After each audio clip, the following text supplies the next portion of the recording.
मुझसे शादी करने के लिए पहले आपको मेरी 3 शर्तें पूरी करनी होगी। अरे ये क्या है? ये तो दलदल है। और जिन्हें भी ठुकरा देती है वो कभी वापस अपने राज्य नहीं लौट पाया। जी, आखिरी चुनौती इतनी आसान नहीं है राजकुमार। एक कहानी है राजकुमार बिल्लू और राजकुमारी बसंती की। कौन सी थी राजकुमारी से शादी करने की 3 शर्तें? राजकुमार बिल्लू अपनी शादी के लिए दुल्हन ढूंढ रहे थे, लेकिन उन्हें शादी करने लायक कोई लड़की पसंद नहीं आ रही थी। राजकुमार, अब तक आपने 20 लड़कियों को शादी के लिए मना किया है। आखिरकार आपको कैसी पत्नी चाहिए? मुझे चाहिए एक ऐसी पत्नी जो सुंदर के साथ हो, समझदार भी, जो बहादुर हो, किसी नायक की तरह। राजकुमार, ऐसी तो सिर्फ एक ही राजकुमारी है, वसंतपुर की राजकुमारी बसंती।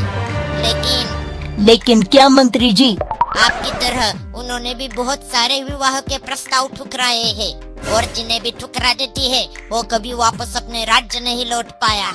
जिस राजकुमारी को पाने में हो इतनी बड़ी चुनौती, उसमें कुछ खास बात तो जरूर होगी। मैं आज ही वसंतपुर के लिए जाता हूँ, शादी के लिए राजकुमारी बसंती का हाथ मांगने। वहाँ जाने की एक शर्त है, वहाँ आपको अकेले जाना होगा।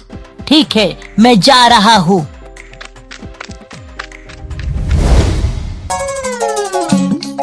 राजकुमार बिल्लू वसंतपुर के लिए निकल जाते हैं। रास्ते में ही उन्हें दिखता है कि 2 लोग एक आदमी को मार रहे थे, तो राजकुमार बिल्लू उसकी मदद के लिए जाते हैं।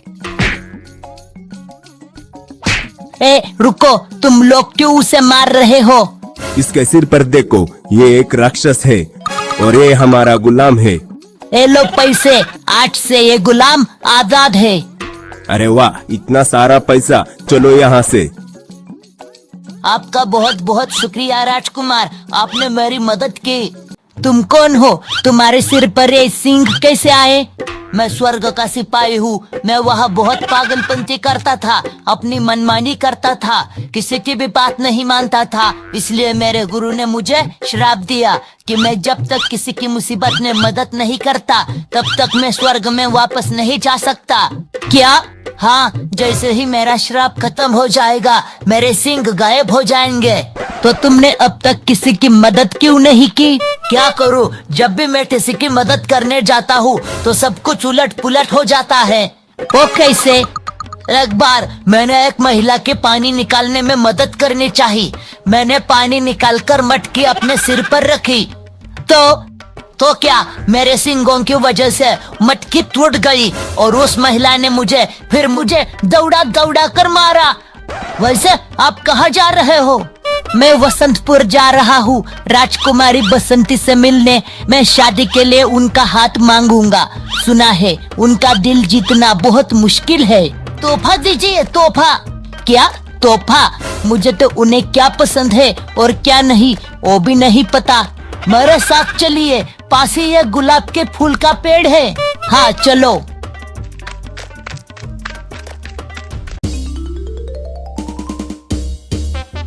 गब्बर और राजकुमार बिल्लू गुलाब का फूल तोड़ते हैं। तभी वहाँ एक रहस्यमय चिट्ठी आती है। क्या कर रहे हो? यहाँ क्यों आए हो? अरे ये क्या है?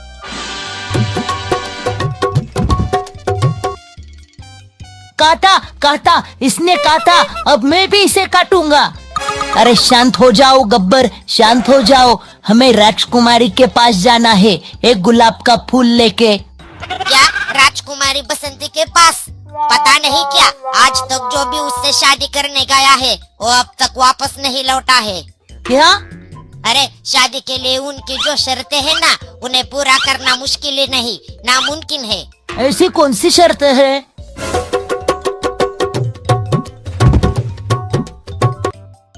काटा, फिर से काटा। ये चिट्ठी पागल है क्या? पागल, दिमाग लगाओ थोड़ा। अगर कोई वापस ही नहीं लौटा तो पता कैसे चलेगा वो शर्तें कौन सी है? चिट्ठी कही के अब तेरी खैर नहीं, मैं तुझे छोड़ूंगा नहीं। रुको गब्बर, इसे कुछ मत करो। राजकुमार बिल्लू, मैं आपको मरते हुए नहीं देख सकता। मत जाओ वहाँ राजकुमार, मत जाओ। मत जाओ, मत जाओ वहाँ, मत जाओ, मत जाओ। मैं नहीं रुक सकता, मुझे राजकुमारी बसंती से शादी करनी है। सब राजकुमार को बहुत समझाते हैं, लेकिन राजकुमार किसी की नहीं सुनते। इसलिए चींटीलाल और गब्बर उनके साथ जाने का फैसला करते हैं। तो चलो चलते हैं अब। मेरे इस जादुई चटाई पर बैठो, हम वहाँ उड़कर जाएंगे।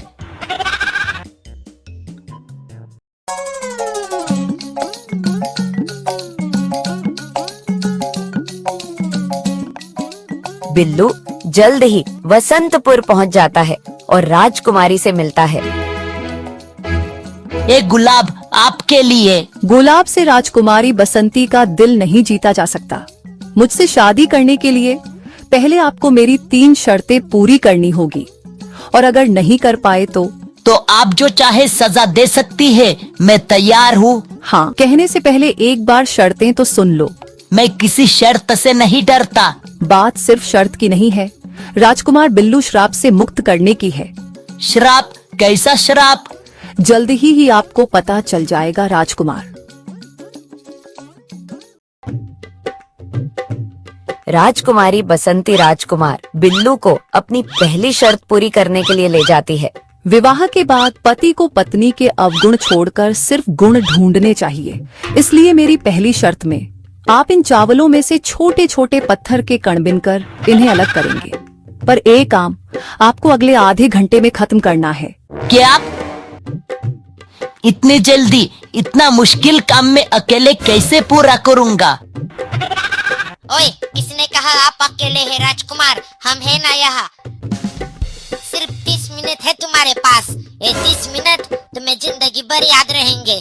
अरे वक्त नहीं है, काम शुरू करो। अभी करता हूँ जी। राजकुमार बिल्लू चींटियों की मदद से चावल में से पत्थरों के कण अलग करते हैं और पहली शर्त पूरी करते हैं। वाह, क्या बात है। मेरा मतलब ये तो नामुमकिन है, ये नहीं हो सकता। मुझे खुशी है कि आप पहली शर्त जीत गए। चलिए अब दूसरे शर्त की बारी।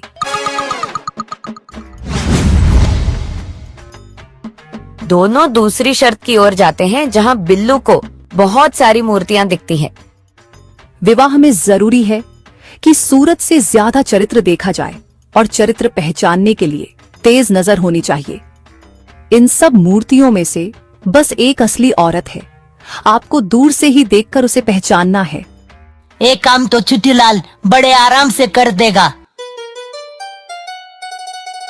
चींटीलाल हर मूर्ति के पास जाकर उसे काटने की कोशिश करता है, ताकि वो पहचान सके कि असली औरत कौन है।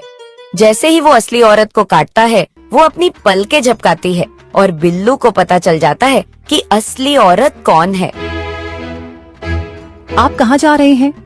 क्या आप इतनी जल्दी हार मान जाएंगे राजकुमार? मेरी डिक्शनरी में सिर्फ फूलों का हार है, जो मैं आज आपको पहनाऊंगा। अच्छा, तो कहाँ से खरीदी ऐसी बकवास डिक्शनरी? तीसरी लाइन की दूसरी मूर्ति नहीं है। वह क्या नजर है आपकी। अरे, मूर्ति की आंखों में आंसू। यही तो श्राप है राजकुमार। ये सारी हमारी बहनें हैं, जो श्राप की वजह से पत्थर की मूरत बन चुकी है। क्या? अगर आप हमारी तीसरी शर्त पूरी कर देंगे तो ये आजाद हो जाएंगी। मुझे आप पर पूरा विश्वास है। चलिए अब तीसरी शर्त की बारी। राजकुमारी बसंती और बिल्लू रेगिस्तान में जाते हैं, जहां तीसरी शर्त थी। शादी के लिए जरूरी है कि दुख भरे रेगिस्तान में भी उम्मीद को ढूंढ लाया जाए। मैंने इस रेगिस्तान में अपनी अंगूठी छुपाई है। उसे आप अगर सूरज ढलने से पहले ढूंढ पाए तो मेरी बहनें श्राप मुक्त हो जाएगी और मैं आपसे शादी कर लूंगी।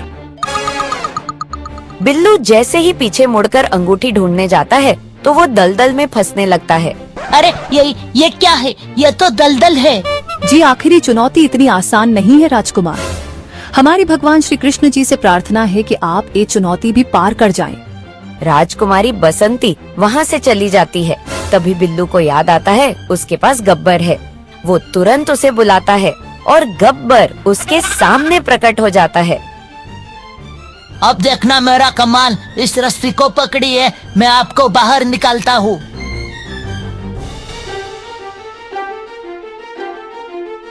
बहुत अच्छे गब्बर, तुम्हारा बहुत बहुत शुक्रिया। अब ये शर्त कैसे पूरी करेंगे आप? अब ये बात सिर्फ शर्त की नहीं है, बल्कि राजकुमारी के बहनों को श्राप से आजाद करने की है। श्राप में होने का दुख मुझसे ज्यादा कौन जाने राजकुमार। पर आप इतने दुखी ना हो राजकुमार।